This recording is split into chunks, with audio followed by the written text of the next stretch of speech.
पुण्यातील Jadhavar group of इन्स्टिट्यूटतर्फे नरे येथील संस्थेच्या सभागृहात आयोजित करण्यात आलेल्या 7व्या युवा संसदेचा समारोप करण्यात आला।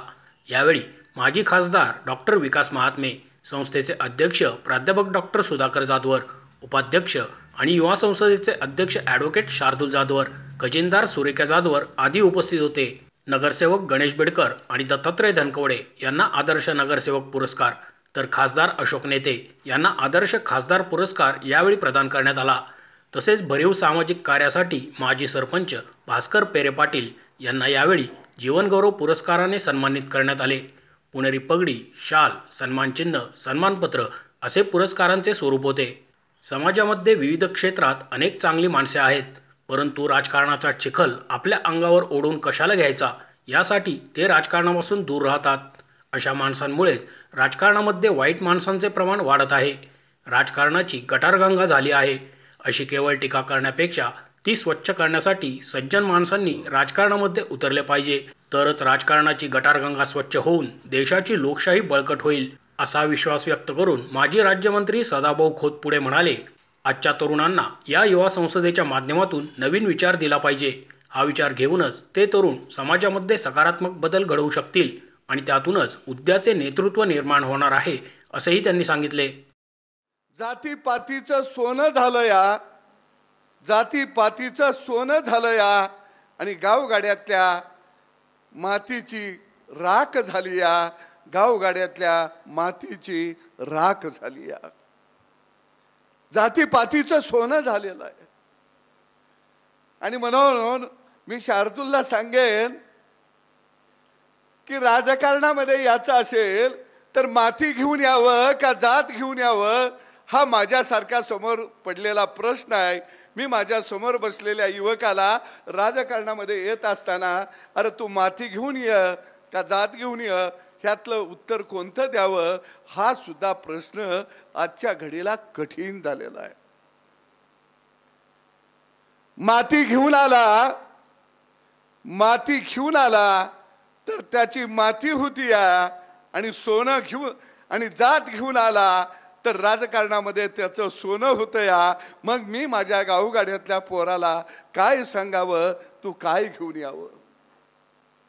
आणि म्हणून राजकारणाच्या गटारगंगेमध्ये आपल्याला हात घालावा लागेल का घालावा लागेल, पण आज सज्जन माणसं ही निबळट झालेली आहेत आणि त्यामुळं राजकारणामध्ये बांडगुळ नावाच्या किड्यांचा सुळसुळाट सुटलेला आहे।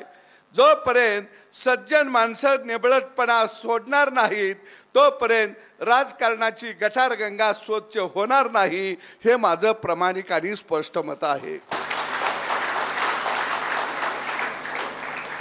आम्ही काय करायला लागलोय? आम्ही सगळे सज्जन माणसं राजकारणापासून पळून जायला लागलोय। सज्जन लोक राजकारणातल्या डुकरांना रोज धुयाचा प्रयत्न करत आहेत, पण ती डुकरं दररोज परत गटारात जात आहेत आणि आम्ही मात्र शॅम्पून साबण घेऊन तिथं उभा राहिलेलो आहे। आणि मग आम्हाला काय करावं लागेल? आम्हाला डुकरांना शॅम्पू साबण लावून त्यांना स्वच्छ करण्याचा पहिल्यांदा धंदा बंद करावा लागेल आणि आमचे स्वच्छ हात गटारगंगेमध्ये घालावे लागतील आणि गटारगंगा स्वच्छ करावी लागेल, तरच राजकारणाची ही पवित्र गंगा वाहू शकते, अन्यथा वाहू शकत नाही। भास्कर पेरे पाटील म्हणाले, महात्मा गांधी यांनी खेड्याकडे चला असा नारा दिला होता। जर गाव खेडे समृद्ध झाले तरच हा देश महासत्ता होणार आहे। या दृष्टीने तरुणांनी आमदार खासदार होण्याच्या नादी लागण्यापेक्षा पहिल्यांदा आपल्या गावामध्ये सरपंच होणे महत्त्वाचे आहे। जर तुम्ही गाव बळकट केले तरच खऱ्या अर्थाने देश प्रगतीपथावर जाऊ शकतो।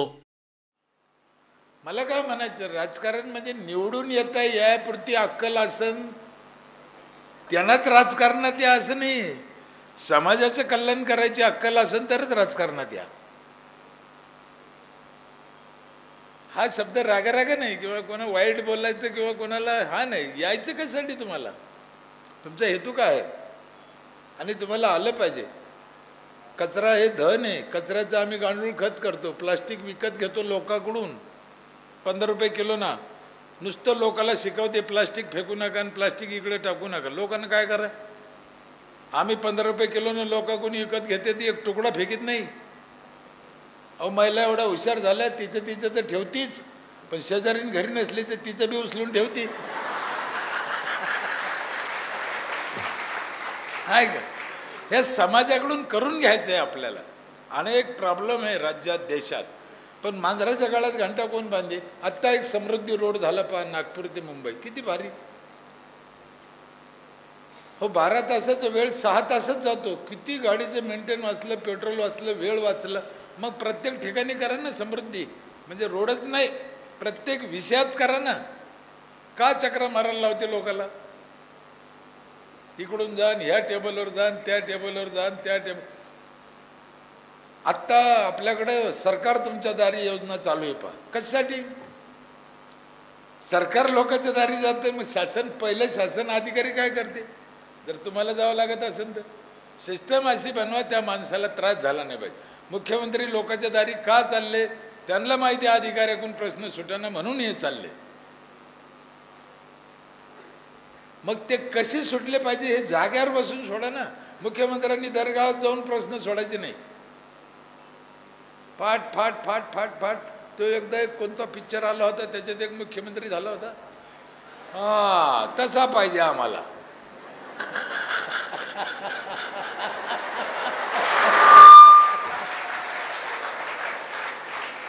हे घरी घर जाऊन तो काय दुखत विचारणार नको, हे नाही पाहिजे. आणि अर्थकारण मी सांगितलं, पैशासाठी राजकारणात यायचं नाही. खूप अनेक गोष्टी आपल्याला, कितीतरी इथं वेळेच्या अनेक मर्यादा आहे. मी रोज रात्र दिवस प्रवास करतो. एखाद्या पुलावर लिहिलेलं असतं पहा, पुढे धोकेदायक पूल आहे. मग रात्री 2 वाजता मी काय करू? ती गाडी डोक्यावर घेऊन खालून जाऊ, असं तिकून जाऊ?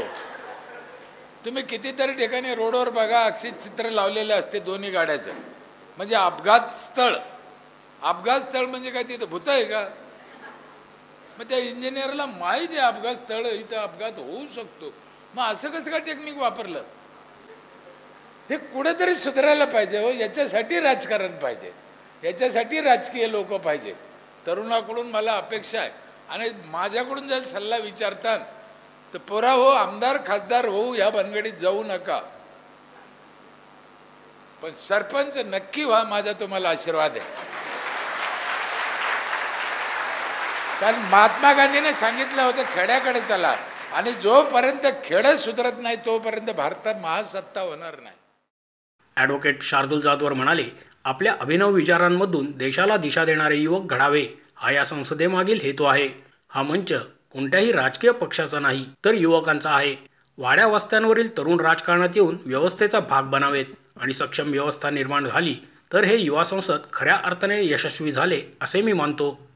आज हे युवा संसदेचं 7वं वर्ष आहे, पण मला सांगताना फार मोठ्या प्रमाणावरती अभिमान वाटतो. माझं ऊर त्या ठिकाणी भरून येतं. या युवा संसदेच्या माध्यमातून याच युवा संसदेचं प्रोडक्ट म्हणून त्या ठिकाणी एक आमची विद्यार्थिनी MBA ही त्या ठिकाणी नंदुरबार सारख्या जिल्ह्यात, जेव्हा आदिवासी बहुल त्या ठिकाणी जिल्हा आहे, त्या जिल्ह्यामधनं ती मुलगी येते. या इन्स्टिट्यूट मध्ये त्यांनी शिक्षण घेतलं. या युवा संसदेच्या कार्यक्रमामधून तिने प्रेरणा घेतली, जाऊन तिकडे निवडणूक लढवली आणि ती आज ZP सदस्य म्हणून त्या ठिकाणी काम करत आहे. हे या युवा संसदेची एक मुलगी नंदुरबार सारख्या भागामधून येणं, या शिक्षण संस्थेमध्ये शिक्षण घेणं आणि तिकडे जाऊन ZP सदस्य म्हणून होणं, हे काम आपल्या संस्थेच्या माध्यमातून आपण त्या ठिकाणी अत्यंत मोठ्या प्रमाणावरती करतो. आज हे सगळे मान्यवर या ठिकाणी आलेले. मला मान्यवरांकडे बघितलं, मी सुरुवातीला एक वाक्य सांगितलं. हे वाक्य मला फार इतकं म्हणजे मला एवढं चांगलं आवडतं हे वाक्य. मी नेहमी सांगतो, take up one idea, make one idea your life, think of it, dream of it, live on that idea, let the brain, muscle, nerve, every part of your body with that idea and just leave other idea alone. This is the way to achieve your success. या मंचावरती जी मान्यवर बसलेली आहेत, या सगळ्या लोकांनी घरादाराचा विचार न करता, आपल्या प्रॉपर्टीचा विचार न करता, पैशाचा विचार न करता, ही सगळी लोक गोर गरीब शोषित दलित वंचित समाजासाठी त्या ठिकाणी काम करतात. मोशी न्यूज नेटवर्कसाठी मोहित शिंदे, पुणे.